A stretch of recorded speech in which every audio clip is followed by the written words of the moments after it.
I was just going to check, because I noticed sometimes my programs seem to be taking that bit longer.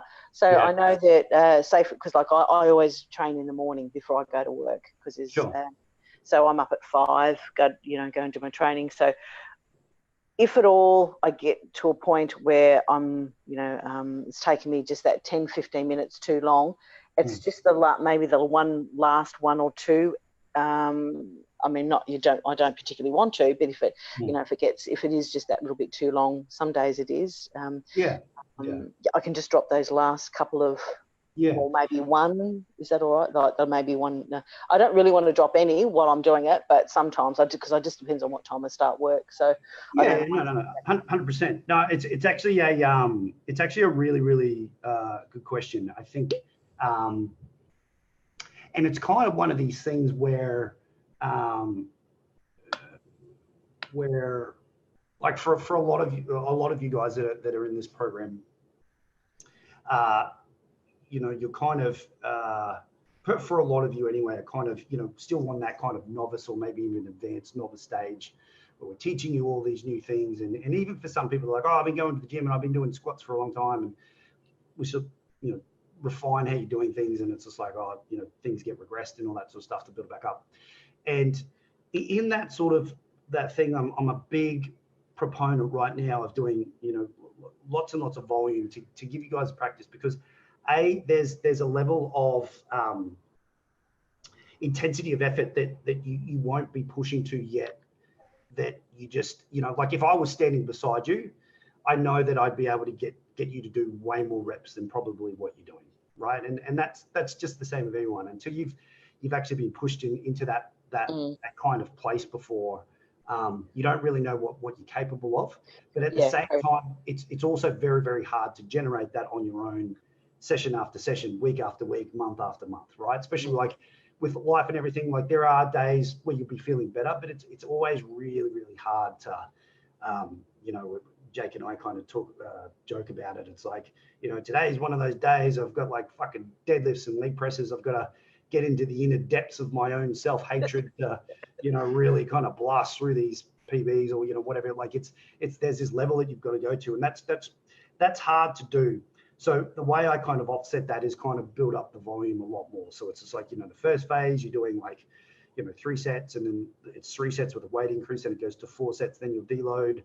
And then the next phase, it's like 4 sets, but the weight's increased.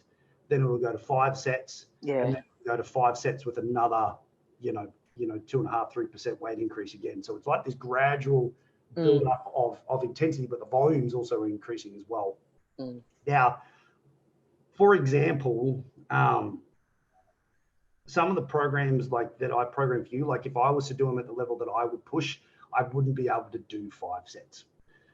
I'd be maxing out on 3, and then I'd be going to the next exercise, right? Because I couldn't really, especially if I was going to true failure, me doing like 5 sets of like all those exercises at true failure, it's just like, it's just not going to happen. Like I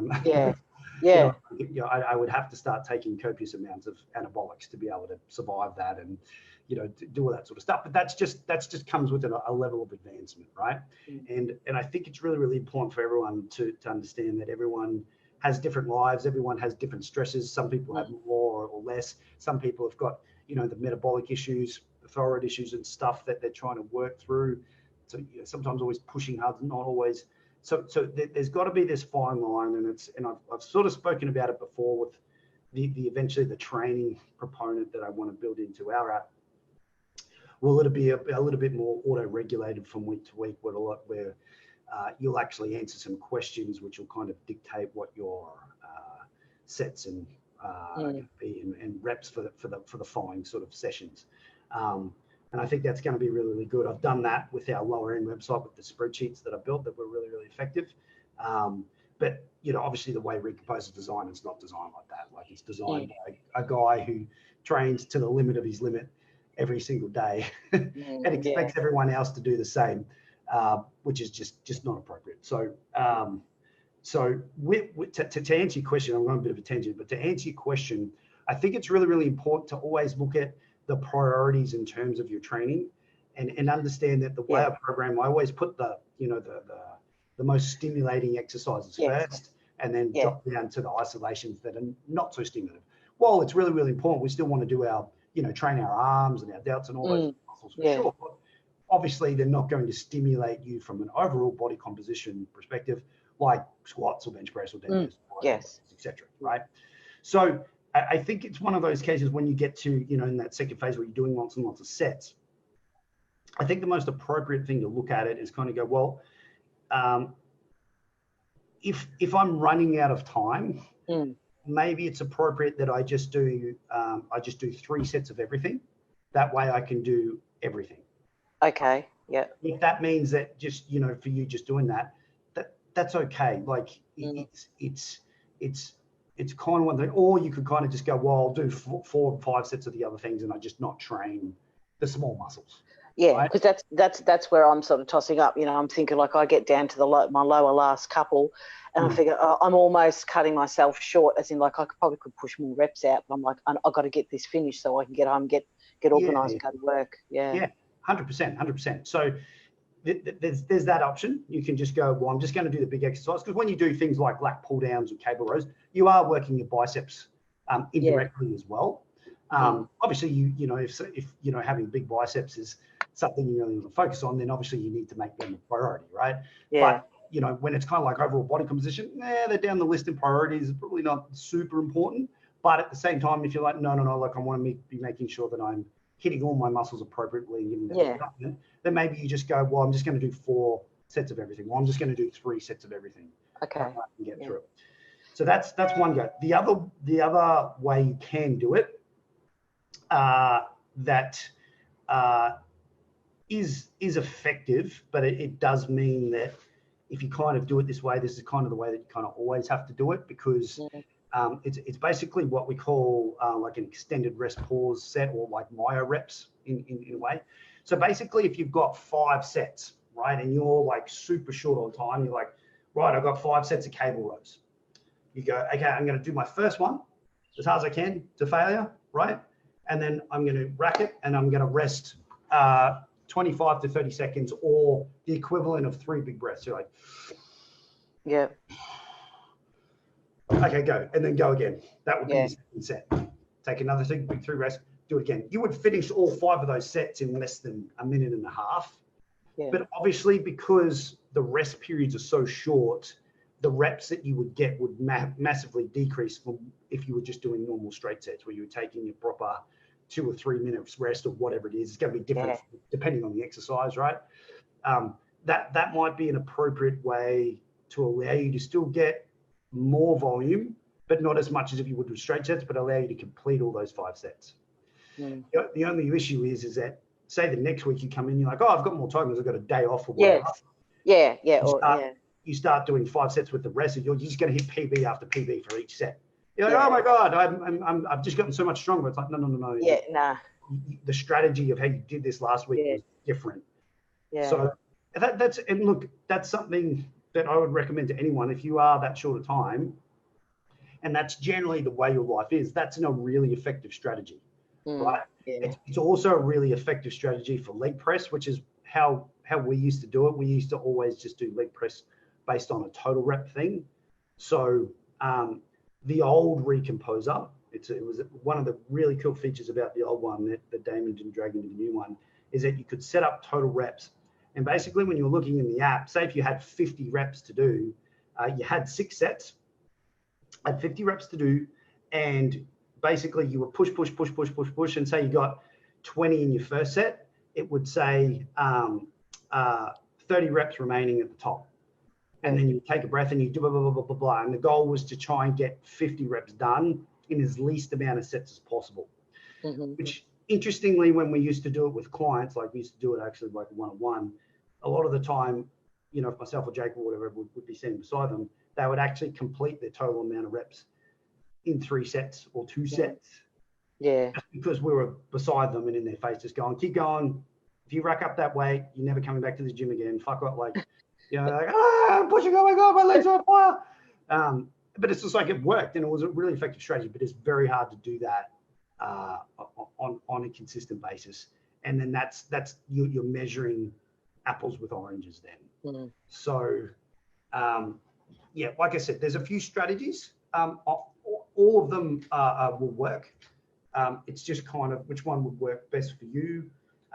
If hitting, and the one that I would always recommend is taking the proper rest breaks between each set. So you're applying the appropriate amount of emphasis to each set, because the more reps you push out, the more sets. It's obviously where you're going to build your muscle, but at the same time is obviously a factor. So if you kind of go, well, maybe it's appropriate that I just do 3 really hard sets of everything, that way I can hit everything, or I do the 5 sets of everything and just not do the arm stuff. So or maybe completely up to you. Or you can do the Myo reps thing where you just have super short breaks. Now, with the super short breaks, I wouldn't obviously recommend doing that with your big movements like squats, for example. Definitely not. Deadlifts, definitely not. No. Bench presses as well. I mean, they're less problematic, but certainly squats and bench presses, and any of the squats and deadlifts, and then any of the variations. So whether it's a safety squat, whether it's a Romanian deadlift, deficit deadlift, never do that sort of. Always take the maximum rest for those movements. Any machine-based movements, absolutely. So if you're doing a Smith press or machine chest press or a lat pull down or something, by all means, all that sort of stuff, knock yourself out. You're never going to hurt yourself on those things.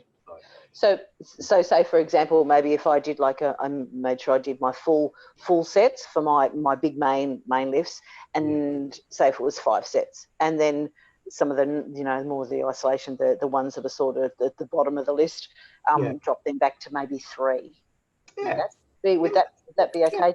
That's fine. Because I know it sounds ridiculous, but 10-15 minutes is but for me it really makes a difference for me being able to get ready for work. No, 100%. I mean, so just that 10-15 minutes it's just like it makes a huge difference. No, 100%. I think it'd be awesome if we all had we could just go, hey work, I'm coming in later, got to finish off the bicep work. Well, Monday's okay because I don't start till 9, so I can get up at 5, take my time, and do it. But like my Wednesdays and my Fridays, I've got to be there, at 8:30. So and work about half an hour away. So I'm on a strict time, and I'm not one for exercising after work. I'm not an evening exerciser or an afternoon exerciser. For me, it's the morning or nothing. So. Yeah. So it's just, you got to find that happy compromise in there. Yeah. Okay, cool. Okay, all of it'll work. It's just, it's whatever strategy you choose. You need to make a note. It's like, well, that's what I'm going to do moving forward. Okay. Or if my situation changes and I get a bit more time, I can go back to doing the straight sets. Just know that, you'll probably hit some PBs and things will happen, but it's not really any real difference. It's just you're engaging in a different strategy in how you complete those sets. So okay. So if I do, I'll still get what I should out of it. Especially if I'm doing my my full sets of my big lifts, my main lifts. That'll still get where I'll push me along. 100%. Cool. Yeah. If I go on a Saturday, I've got all the time, and even as I said, on a Monday morning, I've got more time. It's my Wednesday and my Friday that I just don't have. I don't have as much time to play around with. So, absolutely. Okay. So no, that's a good question.